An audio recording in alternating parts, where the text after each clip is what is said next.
What does the demise of Pitchfork say about the state of music journalism right now? It's one of those questions which is endlessly being discussed, and I've heard everyone from Marina Hyde on the Rest is Entertainment podcast discussing this, to the team at the Face podcast. I've read endless bits of editorial, including a fantastic piece by today's guest, who is John Doran from the Quietus, a website which I have to do that thing that MPs in the House of Parliament do now and claim that I have a vested interest because I was part of the founding team of the Quietus. I had a brief joint venture investment from B-Sky-B, which gave me an advance of advertising money to launch other websites that were similar to Drown in Sound. I met John and Luke. They started the Quietus. A few months later, when all the plug was pulled and everything we were doing, they carried on the Quietus. It's now 15 years later. John has become even more of an important voice in music criticism. He has hosted shows for BBC Radio 4 called New Weird Britain. He's hosted video series for Vice, or their Noisy platform, which he interviewed massive legendary people from the British music industry. He's had a critically acclaimed book called Jolly Lad, and anyone who's read that will know what an interesting life John has led. This conversation covers a lot of ground, and we end up talking about Taylor Swift for much longer than either of us intended to. But I think that also speaks to where the music press is at the moment. And there's a few times where John mentions SEO, which is search engine optimization. And if you think about it, that's the like headlines that are clickable, the like clickbaity approach that a lot of places have. It's about covering big topics which people might be typing into Google or searching on TikTok or trending on Twitter so that it can be shown to more people. And I think that it's quite important actually to really consider that for everything we discuss in this interview, it reaching and finding an audience is the challenge. If most people are spending their time on platforms doom scrolling, then we need to cut through to them. And even if they're following Drown in Sound or the Quietus, our posts do not always cut through. So there is an element of, for all the great work you can do, the challenge of reaching an audience, for me, has been one of the most, I don't want to say depressing, but frustrating is probably a better word, point of why we put Drown in Sound on pause in the first place. I would spend hours digging through records, find something extraordinary that I thought lots more people want to listen to, and then I'd have to try and make the headline within a few, I think it's something like 50 characters, seem exciting enough people to click on. And that to me feels like a broken system, because you might not have even known that I wrote the piece because of the way the site was laid out, and there's all these different things. Anyway, this is a long conversation with John. I would recommend sitting in a nice comfy chair and listening to this one, or going for a walk in a milky skied day. And I think that John has a lot of interesting things to say, as you would imagine if you know his writing. And well, I'm going to shut up. Let's get on with it. Hi John, the first question I'm asking everybody is, what is journalism? What a question. I think that journalism, you warned me this morning that you were going to ask me this question. And you know something? I don't think I've ever consciously thought about it before, which is really weird, right? Because I've been doing it for 25 years and been a music journalist for 20 of those years. What I think, though, is that journalism at its best is like a proxy to distant parts of life that you can't reach. And also it's a method of journalism is a method of recording. Weirdly, this is the part where it interfaces with art, I think.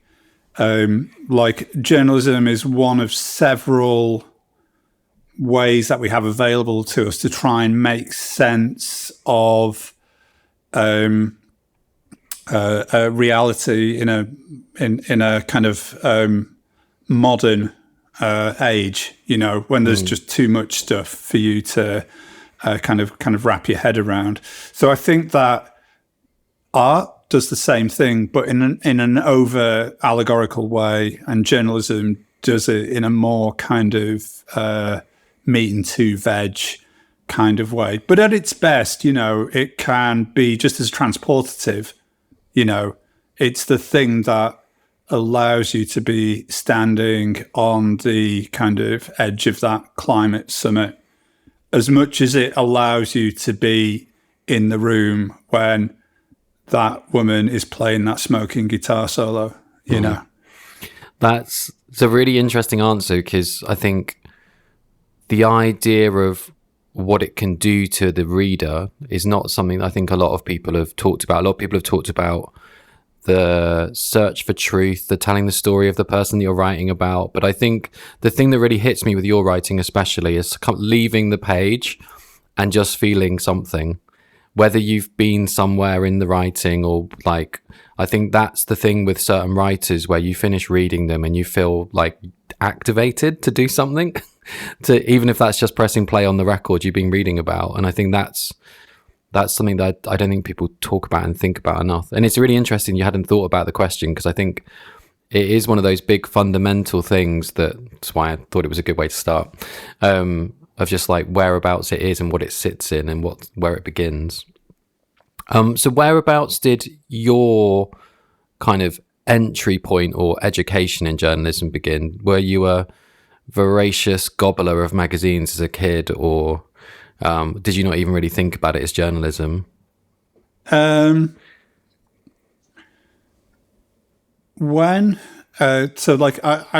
was a great comics reader. I read Doctor Who Weekly from about the age of 8, and I should say that Doctor Who Weekly, it wasn't just comic strips, it was mainly kind of text and photos, but one of the writers for Doctor Who Weekly was Alan Moore.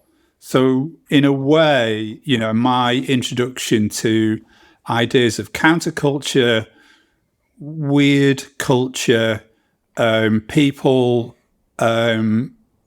introducing kind of a heavy philosophical element to children's entertainment, and also kind of psychedelic thinking, which is really important to me.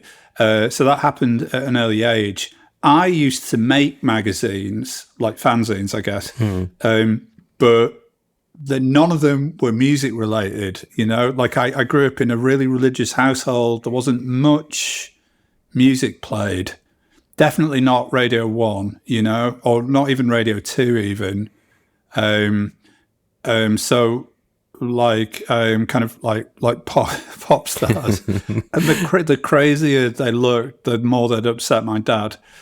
So I was really divorced from kind of pop culture almost completely when I was very young.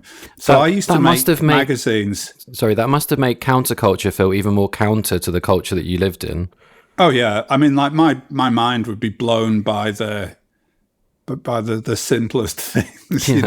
I remember once, my mate coming round and him saying, "Let's put Top of the Pops on," and I was a bit like, "Oh, I don't think I'm supposed to," but we put it on, and Gary Newman was on, and I guess it must have been Tubeway Army doing Our Friends Electric, and it just absolutely, I just couldn't believe how bizarre it was. And wild. And then my dad came in and got really angry and started shouting, and I had to turn it off. But I was like, what the hell was that? And I had another incident like that, maybe 2 years later, when I was starting to become a bit more cognizant, of what was going on. And that was with Adam and the Ants. And there was a real sense of there's something they always get wrong about the 80s when they portray it on TV. It's like the signifiers of the 80s are really bright colours, people with crazy haircuts, people doing kind of really flash things, holding huge phones. Of course, in St. Helens, the 80s weren't like that at all. It was just really grey, and the skies were the colour of kind of weak tea or dishwater or whatever.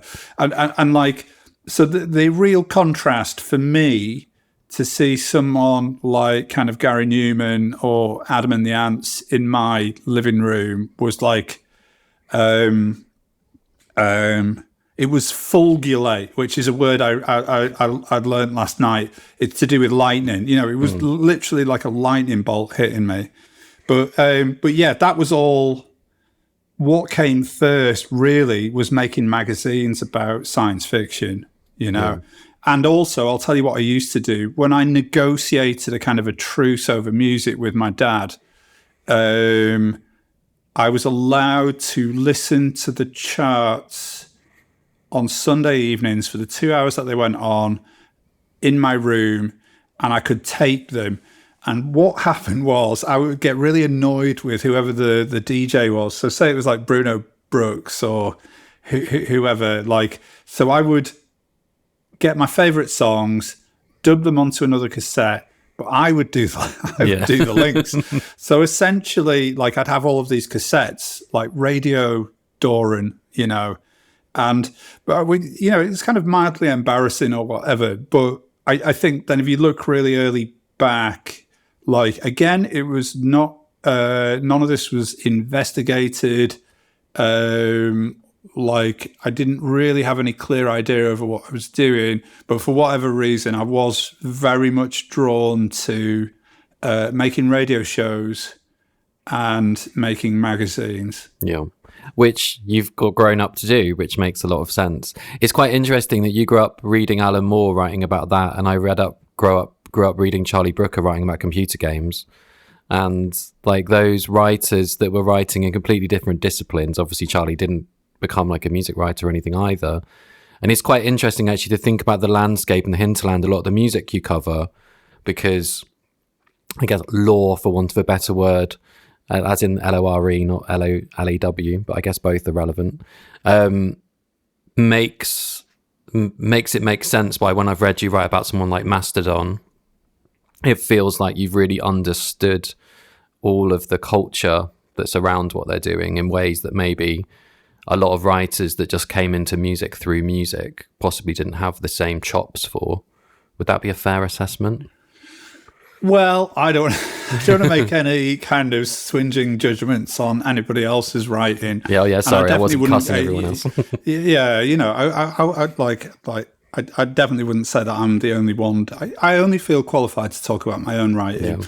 And what I would say is really I talk about cultural stuff and psychological stuff because of a deficit in my own writing style. I don't think I'm actually very good at describing music.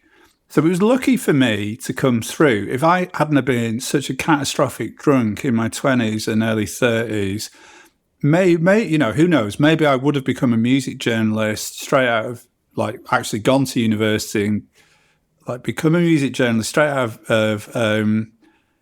of university. And that's an interesting thing to think about, because I would have started writing about music in 1993, and I only started writing about music in 2003. So there's a big difference. The big difference is the fact that I would have started as a print journalist, but I didn't. But the year on Bang, which is how I met you. After that, I've been pretty much 95% of everything I've done has been digital. And I think that's been important for me for a number of different reasons. First, it's not something I shout about because it used to embarrass me quite a lot, but I'm dyslexic. So, like, actually having digital tools at your disposal has been kind of like quite important for me, really. But also it's kind of given me like a younger outlook, I think, than I would have had otherwise. I don't think, though, so I'm in my 50s now, and due to a number of sharp blows to the head, like a very serious road accident I had in 2016, ongoing effects from long COVID, all of these things have like really whittled away at my vocabulary. And but not just that, because anyone can have a synonym kind of finder open on the desktop or whatever. But there's a way in which it's really kind of it's reduced a specific sort of memory, and that is I need visual clues. It's like really, really obvious when I DJ. It's maddening. I used to be able to just DJ whatever. Now I either need a crate of records in front of me or a sheet of paper with the names of loads of records on them. And if I don't have those two things, I can't do it because I just cannot remember. So like all of this kind of means that me describing music, I don't know, I'm just not good at it. So like maybe it's by accident I've had to look for other things to talk about. And also like you and I guess is like people of the digital age rather than the print age, were the first generation, professionally speaking, who've had to tackle this really, what feels like on the surface of it, this like a very fair question, which is why do we need music journalists when you can hear all the music at the touch of a button? So, yeah. It is, that's sort of the existential question that you approached in your Guardian piece about the end of Pitchfork, which I didn't expect to be quite so timely when I asked you if you fancied a chat. And when I started this series back in October, looking at where music journalism's going next. There was one piece I thought that was quite interesting that you touched upon, was about how important music criticism's been to surfacing, for want of a better word, experimental music, and how much that's changed pop. And I was curious if you could share some of the examples you had in mind, because I guess I was thinking of things like Sophie's impact on, say, Charlie XCX, or like in a weird world. That's you've hit the nail on the head. You know, this whole thing of like, I'm not anti-poptimist. You know, like when Populism happened, when Tom Ewing first had this idea, you know, it was absolutely 100% necessary. Like every third music journalist you would meet had, at the least, unchecked bias, and every, I don't know, fourth or fifth one you met was like just a bit of a dickhead, you know, in terms of how they wrote about people who weren't like them, you know, middle class, white and straight, you know. So Populism kind of had to happen, and it was good that it did. And I'm glad that it, you know, like it's uncomfortable to face up to this stuff, you know what I mean? But like a lot of the bands that I really like some of their fans were terrible people, you know, in the sense of not being kind of, not having a very illuminated look on things like diversity and so on. Mm-hmm. So Populism had to happen. I'm not anti-pop. As I've said, you know, my gateway into music was through Adam and the Ants, Gary Newman, synth pop, you know, disco especially was a really big thing for me when I was a kid. And then on into kind of like the first flourishings of house music and kind of hip hop when it was still a pop genre, you know. But Populism became a number of different things, and over the last few years I've kind of I've struggled with it in some hands, you know what I mean? It just it sits too closely to a neoliberal outlook on life for me to be comfortable with. So it's like you know, it's almost like, in terms of music criticism alone, I'm talking here. I don't mean in terms of pay parity. I don't mean in terms of like festival lineups. I definitely don't mean in terms of gender balance on magazines or anything like that. I just mean if you look now at major titles and who they cover in terms of music. I just feel like that's one battle that populism has won squarely. But like, to unpack that a little bit, do you mean, like, for instance, almost that if something's popular and is going to drive traffic, or is some, like, for instance, super serving Taylor Swift fans seems to be something that a lot of the media shifted resource and energy to? Is that the sort of thing you mean? Well, what I was talking about then was, like, you know, the music press, say, when I was in short trousers, was just about Dumpy's Rusty Nuts, AC/DC, Slade, and, you know, it would just smell like a jockstrap, you know? And then, like, you know, we haven't even got time to go into it here. Like, you would see more female artists covered in the 80s and 90s, but it was through problematic prisms, you know. And even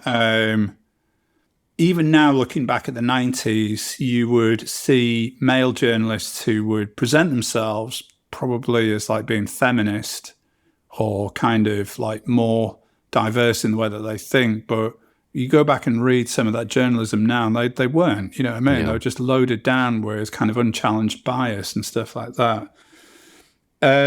What I mean is like, you genuinely look around now and you see more female editors, section editors, you see more people of colour who actually are starting to occupy positions of power. I'm not saying that the job's entirely done. What I'm saying is that there has been a sea change of sorts, and that is reflected in a way in the fact that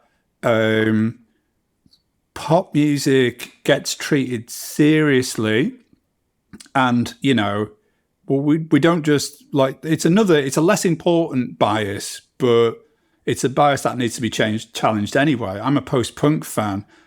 We almost go into conversations like this by saying, without even saying, well, obviously post-punk's important and pop's not. You know, it is important to challenge those really important, those biases. What you've said, I think, is something different, and like, this is where it's in a really thorny kind of grey area. So, like, I'm glad that the walls have been kind of broken down. I want all music to be treated with the same way. What I hate is, like, one extreme going to the other, you know? And also, like, I don't want to just read about big selling acts at the expense of smaller acts. And there's one other thing I'll say whilst I remember it, which is, like, about 10 years ago, pop music was the new vanguard. And you could make an argument that people like Sophie and Charlie XCX, even maybe at a stretch, should have been on the cover of The Wire. You know, I'm not even saying that just to be a chalopsy sort of contrarian. It's almost like there was a time when you could say that and you would have a very good argument as to why that should have happened. You know, and it was the same in R&B a few years before that as well. That it was the most sci-fi, the most progressive in terms of like production and so on. But, like, none of these points are ever fixed, are they? It's always it's always moving, and I just don't think that pop music is in that position anymore. You know, so yeah.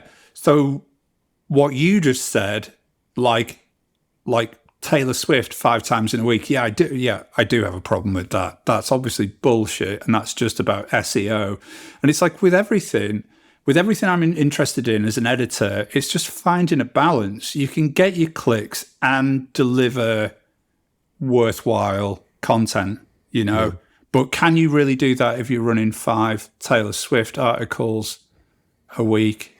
You know, yeah. I'm not having a go at any particular editor or publication. No, and nor was I. I guess where we align a lot is this idea of entertainment and art, and that the entertainment press is very different to the music press, but in some strange way they've blurred into each other in the last decade in ways they hadn't before. And I guess that started in the 90s when Britpop was both a countercultural alternative piece of music, and Nirvana, I guess, to some extent too. But then because that popular culture and the writers they hired remained in roles, editors remained in roles, sections were always part of that whatever became popular took up the landscape and the space, and a lot of, for want of a better word, challenging music gets left out, and people haven't figured out how to shine the light from their audience, from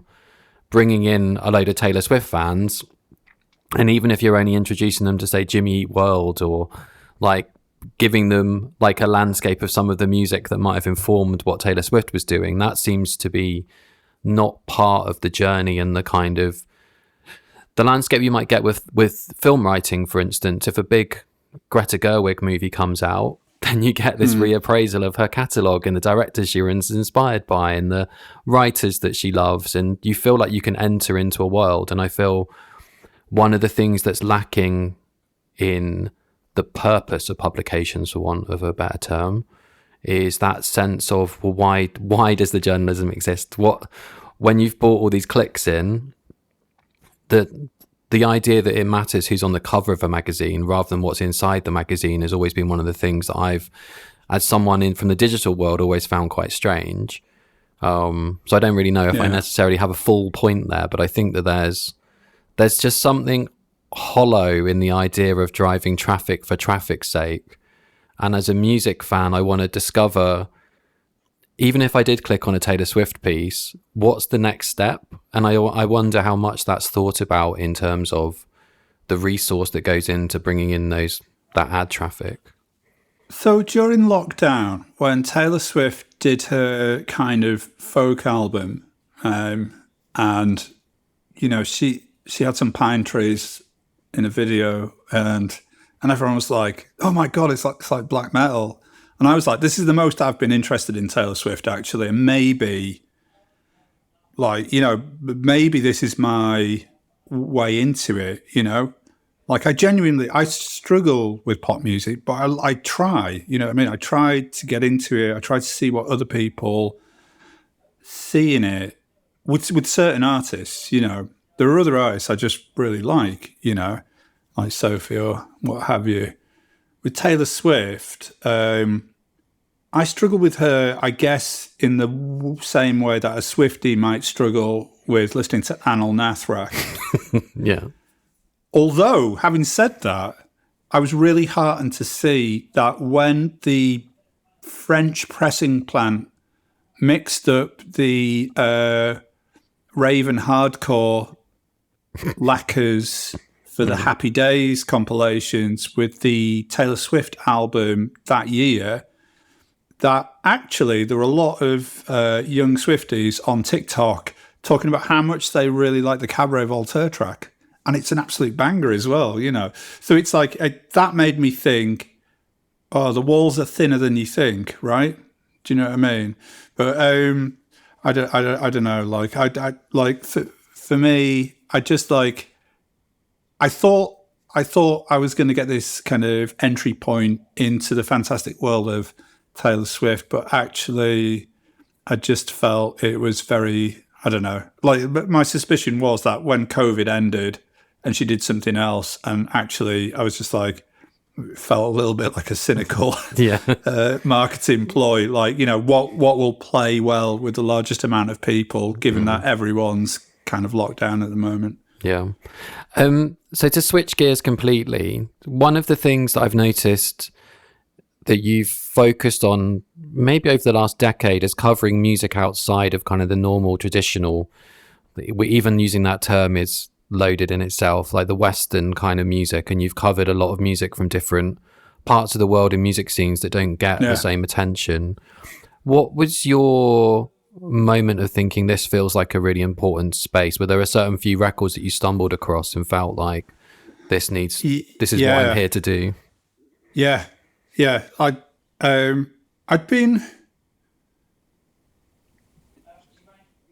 was really, really blinkered. Like when I actually when I was old enough to stand my own ground with my dad and just listen to music despite his chagrin. And then, you know, when I was like a sixth former, and then when I left home, but I was still a teenager, I was like, you know, I was kind of, I listened to probably quite typical music for someone of that age. I listened to a lot of noise rock and a lot of kind of post-punk, really super heavy acid house, industrial music. You know, I really kind of fed off the energy of it and the anger as well, I think. And not so much the anger as just the stridency of it. I didn't, shamefully, I didn't really break a leg in trying to discover much about the roots of this music, which as often as not were in kind of black artistry, you know, from Jamaica, from the States, from Africa, and so on. And it was really as like a young, when I started taking ecstasy for the first time, that was a really great thing for me, to be honest. Like, I've not always had a great experiences with taking strong drugs, but with ecstasy, it really chilled me out. It made me think more critically about music, because I'd spend more time listening to music. I would also go to different clubs where I would hear music that would chime more with that kind of experience. And I really just did a handbrake turn on kind of, let's call it black music, even though that's a slightly problematic term in itself. But I'd gone from, I didn't really consciously think any of these things, but I'd gone from just being a little bit reggae averse to like things like funk music and kind of Southern soul and Philadelphia soul and disco and early house music and early techno music and dub and lovers rock. This was like all the stuff that I got into in the 90s. That and kind of contemporary, it's not solely black music, but, you know, you can't deny the importance of kind of black artistry in kind of things like drum and bass and jungle over this side of the Atlantic. So, yeah, but that is still a very Western way of looking at music, you know? Like time was, you would just kind of progress through this. You think you've broadened your horizons, but actually you're still being quite linear, you know? Like, and without constantly challenging yourself, you're like, well, I guess now it's time for me to get into jazz because that's what comes next when you turn 40 and so on. But actually, through work, I was just being presented with these incredible, I think it started with listening to a lot of African funk. You know what I mean? I used to DJ playing funk, and you just want your kind of sets to be fresher. And I was like, after a while, I was like, I need to look further afield. And then I started with Africa. And like, I remember once when the first week I moved to London, I went to Bar Rumba, and I think James Lavelle and Giles Peterson were DJing, and one of them played like a track by Fela Kuti, and it just absolutely sheared my head off. I was like, this is one of the greatest things I've ever heard.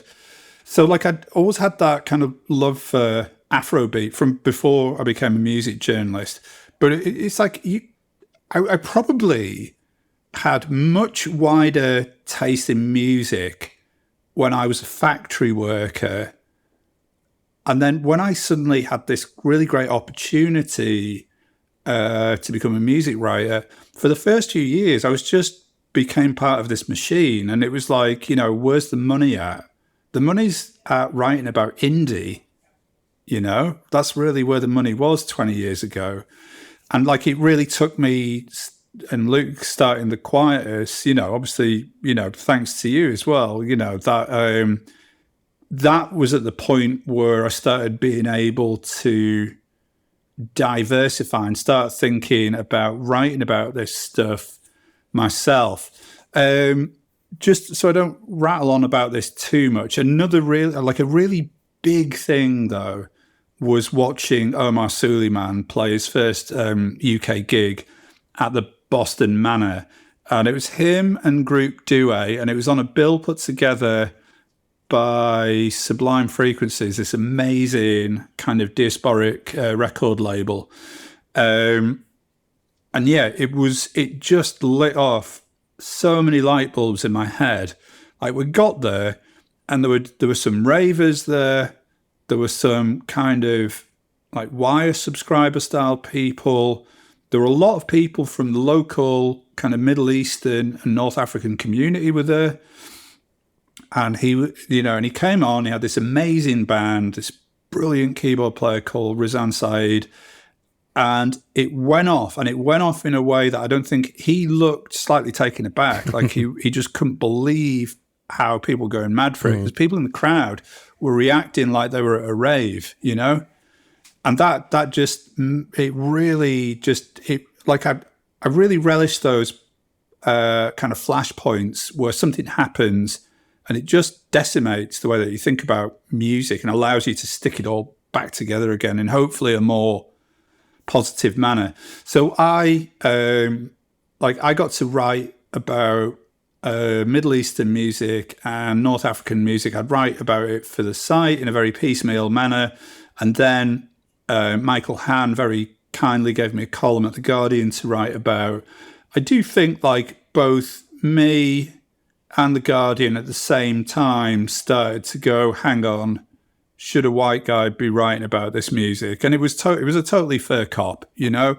Like, the most exciting, professionally speaking, the most exciting time of my life was just getting on a plane and going to Egypt straight after the Second Revolution, because we were trying to hunt down this guy we'd seen on YouTube playing these kind of war is over street parties called Islam Gypsy. But then when we got there, we stumbled on this whole new form of like electronic music being made more by kind of working class teenagers out in the sticks, really. And that was the most exciting time ever. It was so brilliant. I was like really depressed when I came home because you'd had so like just the revelation of all of these different musical avenues opening up in front of me. But then also, like a few years after that, you start thinking like, I don't know, you become more aware of things like kind of colonial mindsets and so on and so forth. And it's very tricky territory to navigate, you know, because we've found it really hard to find, you know,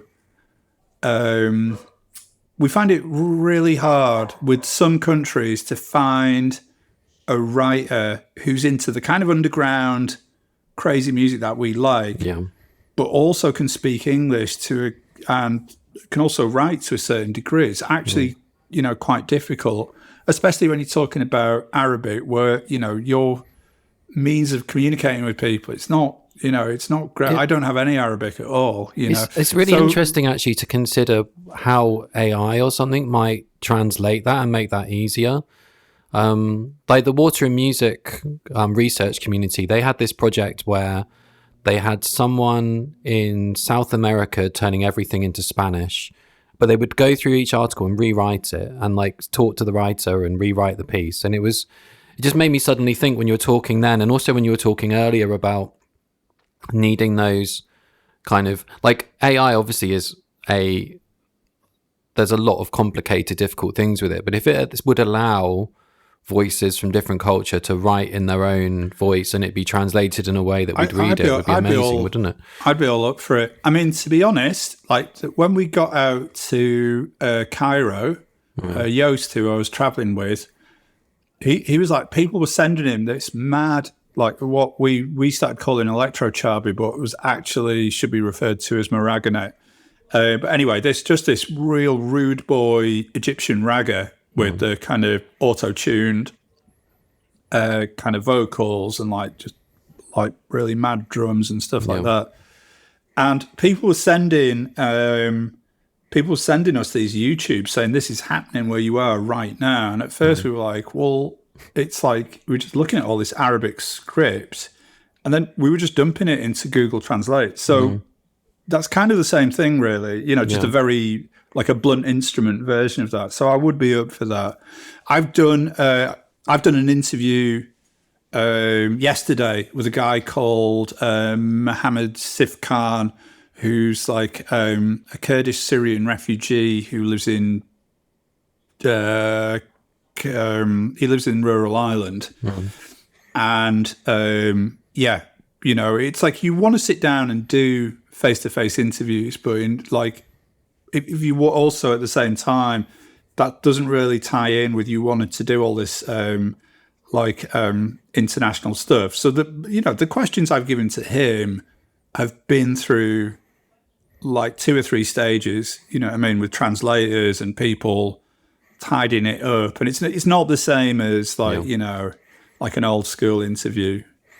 There's a few different things that you've kind of touched on there. I guess one is, how do you, with that focus of an audience kind of looking for more of the same thing, how do you present those kind of artists to them? But I was also thinking a bit about how you were talking about your upbringing and how similar that must be growing up in very strict religious countries and people making this music.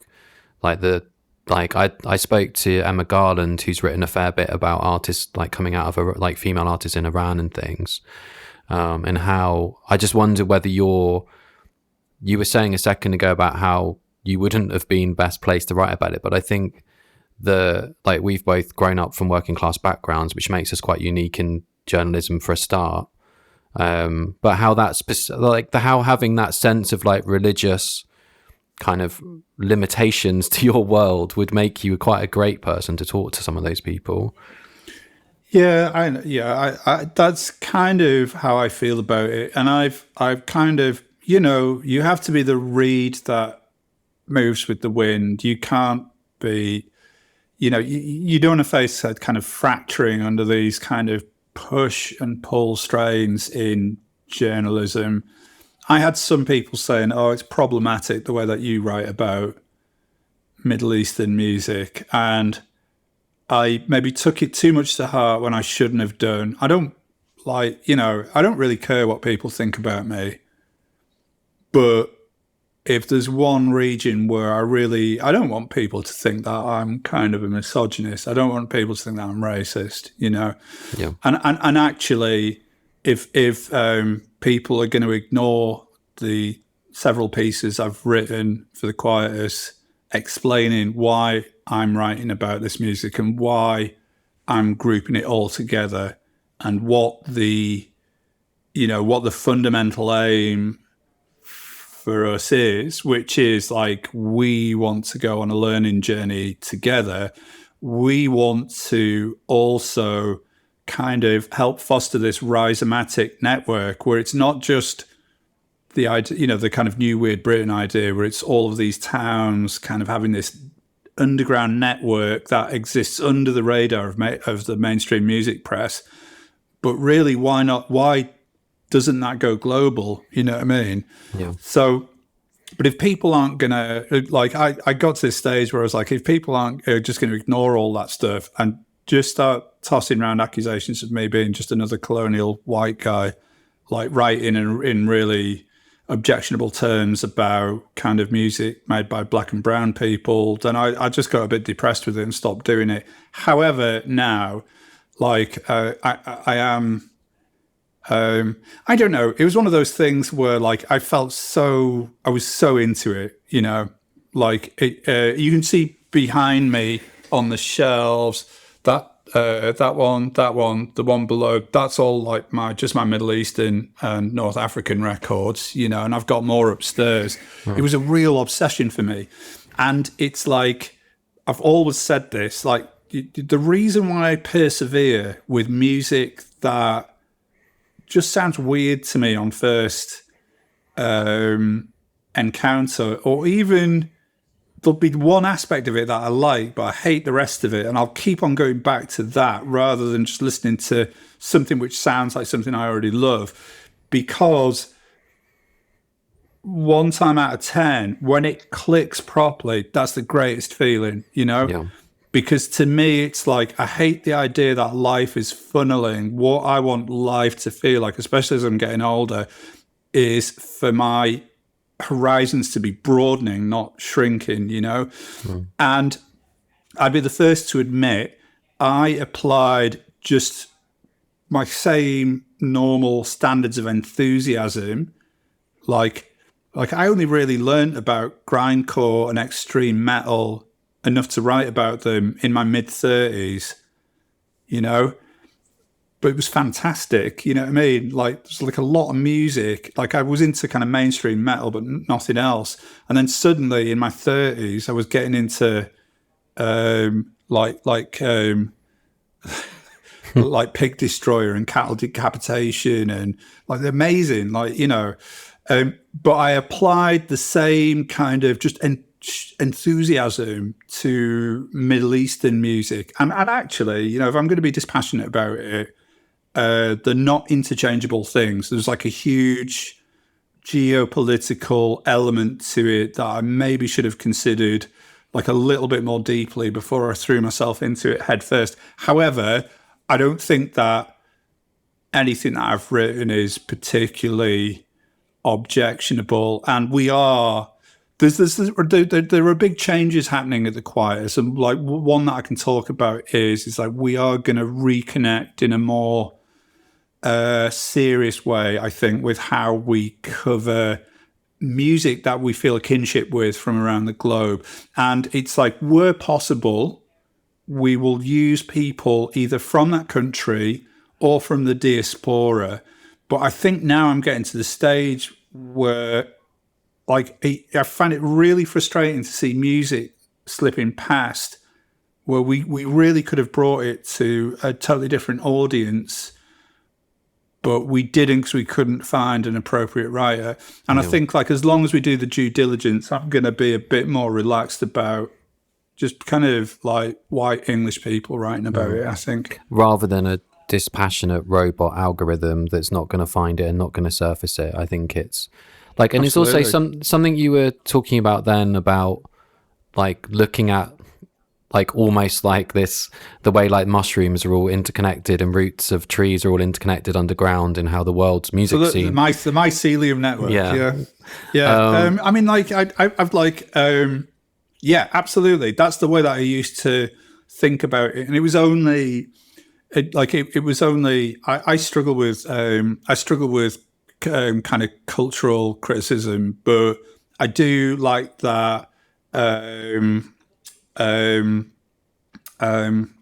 Thousand Plateaus idea of rhizomes. You know what I mean? Like the old way that information is structured is like a tree, and you've got the main root that goes off into the trunk that goes off into the branches, and the rhizomatic way of looking at things is like really useful for like a digital age where you've got no central hub and you get things that can connect in really interesting ways. But yeah, that is very much how I visualize this stuff. Because I think one of the reasons I think I wanted to write about music in the first place was the same reason I was curious about philosophy and the same reason I was curious about literature. Like, I wanted to understand human existence, and I want to understand what it means to be alive now, but I also want to understand like the histories of cultures, and music's quite an interesting and simple way into a lot of that. And I just wonder whether there's something missing about in that, going back to that idea of like the most popular things dominate, that we're almost getting this like Westfield version of culture where everything feels like it lives in this big shopping center, and if it can't be sold in that big shopping center, it doesn't exist. And I worry that there's a lot of human existence that we're not experiencing and understanding because my algorithm's just going to play me more stuff that sounds like Caroline Polachek. And as much as I love Caroline Polachek, no one really sounds like her because she's doing something quite unique. But all of the roots of what she's doing comes from other places. And I thought it was really telling on the day the Pitchfork news broke. James Blake was playing at a Chanel party. And culturally, that feels appropriate to where he is in his career. But he's someone like... He's happy appearing on Vultures, isn't he? Yeah. With the now Varg Vikernes t-shirt wearing Kanye West. it's really odd. But I don't know. There's just something in that idea of like what the idea that the internet was meant to broaden our landscapes and our horizons, and it feels like it's narrowed them so much. Do you feel like that's something the Quietus in particular is pushing against? Well, it depends where you look, doesn't it? Like, I'll tell you who's great. Joshua Minzu Kim, who does Tone Glow. So, like, you can turn around and say, we can be a little bit woe is me about the future of like music journalism and like the funneling of what we're allowed to talk about if we want to keep a roof over our heads and stuff like that. But then you look at, like, he would probably get really angry if he heard me saying this, but he kind of, what he does with Tone Glow and him sort of like really making a dent in the kind of Substack scene, it really reminds me, it's a lot more intellectually focused than we were, but it kind of reminds me of the early days of the Quietus. Really long features where you just let these really long conversations flow, and you're absolutely like the juxtapositions of, right, we're going to have this musician from all the way over here one day, and then the next day it's someone from all the way over there. And I find it quite thrilling, So, there are obviously, the good work's still being done, I guess, is a point that I always want to make when I'm having these conversations. Although Joshua is, I would imagine, a relative to us, very well paid teacher in America, and so that raises that other kind of terrifying idea that maybe what we do is kind of like, if you want to stray off the beaten path, maybe hobbyism is the future, which is kind of a scary thought. What was the second part to the question? I guess I was just thinking about, are we missing out on some of human existence? But actually you started to touch upon the financial element of it, and it's like what gets funded is also the same thing. Like I've been looking at, like, obviously, like GB News backed by millionaires, Telegraph, currently Saudi billionaires looking to buy it. And like, not because those things are going to be profitable, but because they understand the cultural importance to their ideological agenda. And it makes me wonder where those people are in music, because they're out there. Like, you see Elton John buying a shopping trolley full of records every time he goes into a record shop. Like, there's definitely people out there that value it's not even crate digging, is it now? It's something bigger than that. It's spending the time, like, because I like my big thing, and I've always thought this since I was quite young, is that I see music journalism as a form of cartography. Like, you're either finding what's on the map or making a new one. And I think there's something in a lot of the music that I like. It's often trying to find its home or to try and create a new one. And I think that's something that's really difficult to kind of process. But I just, like, I saw this morning that Spotify are going to give Joe Rogan another 250 million. And like, if you consider they could give 500 music journalists 500 grand each, have I done my maths wrong there? It's like the idea of like where the money is flowing and where it isn't, like, is that again is like what is and isn't being funded. Because I would love the idea of giving someone a column in Iran right now and understanding what's happening in music. Like, I speak to a friend of mine in Kiev all the time, and they've got underground raves happening all the time whilst the war is going on around them. And those voices are not, they're not sitting alongside the review of the last Dinner Party albums on many websites, or The Guardian, New York Times, all those places. I can only reiterate what I always say about this, which is, like, I don't want an end to the coverage of, The Last Dinner Party. The Last Dinner Party is exactly as obnoxious as they should be, and like Wet Leg before them, I think I think it's pathetic when grown men, and it is usually men, talk about record industry plant. I mean, what does that even mean? Yeah, you know what I mean? Isn't that the, isn't getting a record deal that allows you to do your creative stuff and support yourself and give you some kind of a future to keep on doing what it is you do? That's what everyone's after. Yeah. And that's from like the most obscure artists up to, anyone who's making a recording and wants to release it. That is kind of on their agenda to say. Yeah. So it's like that thing with like Last Dinner Party, managed by Taro, who used to manage Foles, who's brilliant. Like Wet Leg, managed by the Mannix Management, who've done a brilliant job for their career. And I've met Rianne. I put one of her gigs on before she formed the band. She's obsessed with music and the idea. I think what I meant was alongside those records, not instead of. And I think that's the challenge, really, isn't it? So I just, I wanted to say that, like, Wet Leg, Last Dinner Party, I think the sound, you know what I mean? I think they're great, but the thing that I rally, it's such a boring thing to say, but I'll keep on saying it anyway, is just moderation in all things. Why do we have to go from one extreme to another? Why did we have to go from India the Now to full-on Populism v 0.2, where it's just only the biggest SEO-driven things that are getting written about? Like, there is enough room for us to cover all of the stuff that we've been talking about today and still get across some of the excitement that, there are going to be a whole generation of teenagers out there who've just had their minds zapped by seeing that Julius Caesar video by The Last Dinner Party, in the same way that I had my mind zapped by seeing Adam and the Ants dressed as pirates doing Stand and Deliver on Top of the Pops. It's exactly the same thing, And it's like, I definitely don't want to join in with any carping about. There's always a weird kind of like misogynist, like grumpy old man element to that kind of palaver. But it's just the thing about only covering the big SEO stuff is it's just, again, it's a funneling thing.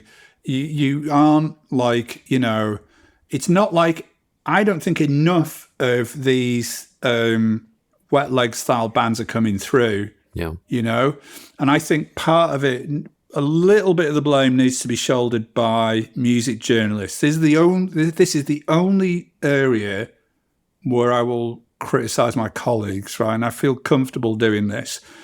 I've met too many people who think that the writing about new bands and breaking new artists and writing about new scenes and writing about stuff that's obscure, they think they've done their time at the coalface, and now they're just going to settle back and wait for the phone to ring for when they get to write the big feature on Hall & Oates, or when they get to do the big kind of Paul McCartney story, or they get to do the first interview with The Last Dinner Party.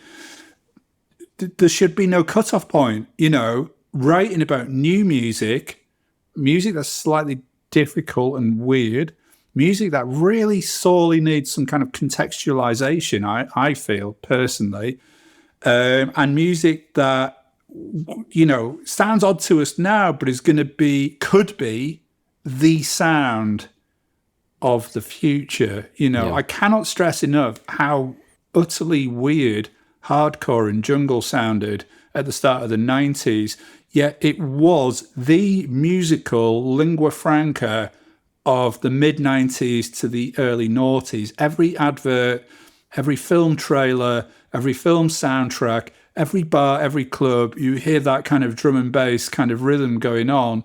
And if there weren't people in our position who were excited by this and wanted to kind of contextualize it, it's arguable to what extent would that huge crossover have happened, So I feel absolutely, I'm 100% positive about this. I just think it's sad that music writers and commissioning editors feel that, well, we're not that kind of publication, or I'm not that kind of editor, or I'm not that kind of writer. It's like, you have got room on your website or in your magazine to run more new band features and new producer features than you are currently doing. That is my view on that. But it's the dedicating space to them. And I think there were a lot of issues with Bang, and thank you for giving me my first ever magazine commission, by the way. I don't think I've ever said thank you. They dedicated space to artists. They would make a 100-page magazine, but they would give over, 7 pages to the darkness before they broke. And they would really go deep on them. And like, I can't think of the examples at the time of like the smaller acts. They covered them. So I was the news editor. So I did like I did a minimum of 4 breaking artist interviews per month, which is quite a lot, right? Yeah. And some of those people made, they quote unquote made it, others didn't, but none of that matters. What matters was, it just helps create a rounder picture. If we kind of circle back, sorry, you got me saying circle back on tape. Jesus Christ! At least I reached out to you to do this interview, so right. Like, the first thing you asked me was, what does journalism do? And I'm like, it's like creating almost like a dramatic representation of reality for you to try and process what's happening in the world. And without, in the sphere of music, if you only write about the music and don't talk about the cultural and philosophical and kind of psychic context for the music, and if you only write about mainstream music, and then in a very perfunctory SEO-driven way, then how do you fulfill this fundamental role of capturing an image of where we are now? And I think it also goes back to the idea of being a translator, because like, I remember when I first had the realization that all the journalists I was reading were like 3 years older than me, and I was like, oh, I thought these were people with like 20 years experience of listening to records, that knew what they were talking about, that understood the machinations of what made a band extraordinary and was going to break through. And I started meeting people whose musical hinterland was very small, and they were responsible for deciding which new band was being played or featured, or which is fine if you're running a club night and you live or die on how good the quality of the music is at your night. But it's very different when you've got a large audience and your knowledge and understanding of music, and also because like this is one of the big things I think that's kind of broken, in that to be able to trust a journalist and to be able to find a voice to follow, you need to know what they're into. You need to know how consistently they've recommended things that are similar to your taste, and that's really difficult to do. Often you can start reading someone's writing and instantly trust them, because the way they're communicating makes you feel like, well, this person knows what they're talking about. And I think there's definitely, obviously, you've now had 15 years doing the Quietus, your audience have built up a trust with you. They know that you're not going to commission idiots, and the music that you're trying to put in front of people is of a certain standard. And it's obviously, there's occasions where you're going to run stuff that you don't personally love, but that's the joy of running. That's the joy of running a music magazine.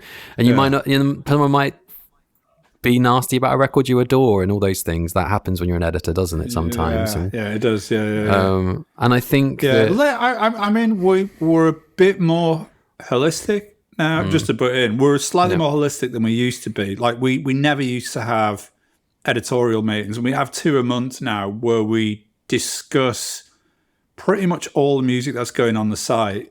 And it's like, don't get me wrong, we still end up running stuff where I'm like, Jesus Christ, why are we writing about this? But I'll tell you something, it's not that often, and it's very easy for me. I'm very much like, I'm 50, I'm 52 and I feel 62 today.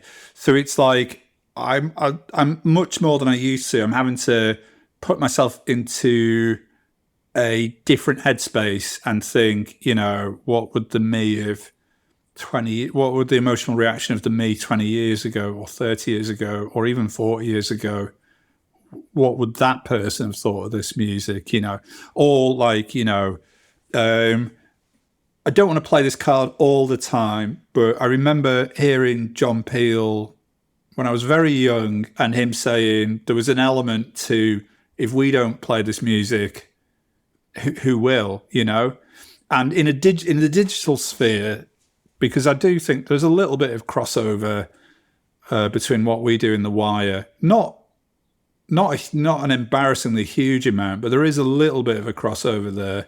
But I think as all of these things fall by the way, like Pitchfork, there was a lot of talk about Pitchfork going poptimist, but obviously Pitchfork actually still wrote about a lot of pretty groundbreaking music, but that's going to the side. Like, I kind of dread to think what's going to happen to Bandcamp Daily. It's definitely already kind of lost its edge. Kind of fact, next to nothing. It's all going, and like with each new passing one, I definitely don't want to make any capital out of anyone else's kind of losses here. But I can't help at the same time being honest about this. I do think it's, with every closure, I think it's more and more important that we stay publishing, Yeah. And I think also that one of the reasons I've done this series is because I know that people love music journalism and they love the records it's brought into their lives and people value it, but it hasn't always been easy to show that. Like the new supporter models, like the sorts of things that you guys have been doing for a few years now, are, if we were spending £1.50 a week on, like, I used to spend nearly £10 a week on magazines at one point. I've spent more money in my life on magazines than I have on records because I don't have a big record collection. I love reading about music. I love expanding my hinterland and going out and listening to it, knowing that for the next 2 weeks I might be obsessed with something that I picked up it might not have even been the review, it might have been something mentioned in the review, which used to happen to me quite a lot. And John, I can honestly talk to you for hours, and I know that we've just hit the hour mark. But I wanted to touch on two things to close. One was the importance of writers like Neil Kulkarni, who I know was a good friend of yours and a contributor to the Quietus. And it felt like with all the conversations over the last few weeks about Pitchfork, that the conversation around Neil, which I was seeing in my feed, wasn't necessarily surfacing as much. And I think it dovetails with my second, which is these two questions I think fit together, is why music criticism is important. So what would be your joining of those two thoughts? Okay, so to talk about Neil, I should say for the record that Neil was more of a friend of my partner because they worked together on Melody Maker. And, after Swells died and we had a drink for him at the Mucky Pup in London, Neil stayed on my couch and stuff like that. I was very... But really, the weight of my relationship with Neil was like of a writer-editor one. I was devastated to... There's no worse aspect to this job than either writing or having to commission obituaries for people that you know and that you work with. There's something I've been thinking about a bit this year, is that we're coming up to the 10th anniversary of the death of Nick Talbot, who was Gravenhurst, who used to be a writer for me and was became a good friend. And I'm still devastated by his passing now. Writing obituaries and commissioning obituaries for either writers that you knew or writers that you admired or musicians that had a really profound effect on the way that you see the light, it alters how you experience reality. It's really odd. You have to almost push grief to one side. It puts you in a really unhealthy headspace, I think. But anyway, yeah, the news was shocking. But like, I felt that the most important thing was that we, in an appropriate manner, we make the point very, very loudly that Neil was a 1 in a million writer. His voice was really important. His voice only continued to get better, you know? Yeah. Like, I feel that even though Neil was an exciting writer in the 90s and culturally was very important, you know, like for shifting the Overton window of music discourse in the right direction, he was like an incredibly important figure. But as an actual writer, I feel like the best stuff he wrote was for you, was for me, and was for The Wire. You know, he only, and this is really just another layer of it being a terrible thing to happen. You know, he was in his 50s, but he was just getting better and better. You know, so yeah. I guess the simplest way to sum up my feelings on what this means in music journalism is voices like Neil's are 1 in a million, but they are not 100% individual. You know, writers, there will be a writer out there somewhere in the world who has this iconoclastic, kicking against the pricks, turning over the tables in the temple, like burning passion to right wrongs in society in general. And music journalism just happens to be, or talking about music, just happens to be the framework that all of this other stuff is hung on. But if we lose the mechanism for delivering music writing to wide audiences, those voices will be reduced to the status of somebody with a struggling Substack or somebody who makes really cool comments on YouTube videos that no one sees, or even it's just the person that you can't wait to see them down the pub because they're going to say something really incredible about music. But my feeling is why should they just be talking to 20, 40, 100, 200 people? They need to be talking to 2 million people, you know? So, yeah, I do believe that. I don't want to make any capital at all off Neil's death. It knocked me for 6. I haven't even started thinking about processing it yet. Like, I had been talking to him about doing a new series of a new 90s. I'm very upset that won't happen. I'm even more upset for his very close friends. You know, the people who did the chart show podcast with, for example. But I don't want to make capital off it, but it is now more essential. If you want to see voices like that prosper in the future, then we have to protect the infrastructure of music criticism as it remains now. And the second question, the future of music journalism, I think I've kind of touched on that already, but you know, the future of people talking about music intelligently or humorously or shockingly or combatively, that is always going to happen, right? Like after society collapses and we're all living in a cave in a mountainside, like near Sheffield or something, we'll still probably be chatting shit about music. So like music journalism on that level, it's always going to be there. But it's like, wouldn't it be more useful if it got out to the widest audience possible? So, and also like, you know, it's almost like the other factor, which is people earning a decent living from it. It's such a thorny issue that it's almost like something we should talk about on a different, a whole different medium. Day. Yeah. Well, John, there was about 10 points in this interview, which could have been a mic drop end. I've got one last question for you. It's a short question. It's probably a yes or no question. Will the Quietus ever have scores? I'm going to say No. Yeah, that's a definite no. Was, I really wanted to do some due diligence and think of some. I think it's so fundamental. I've got to say that out of all the scoring systems, my favorite is Pitchfork. I just wanted to say that.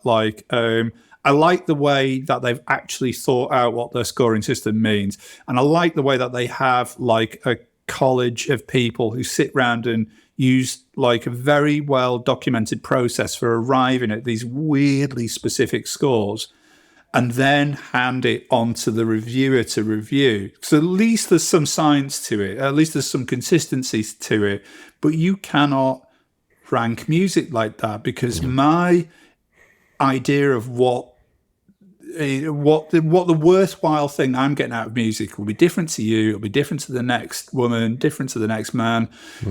So what do these scores actually mean?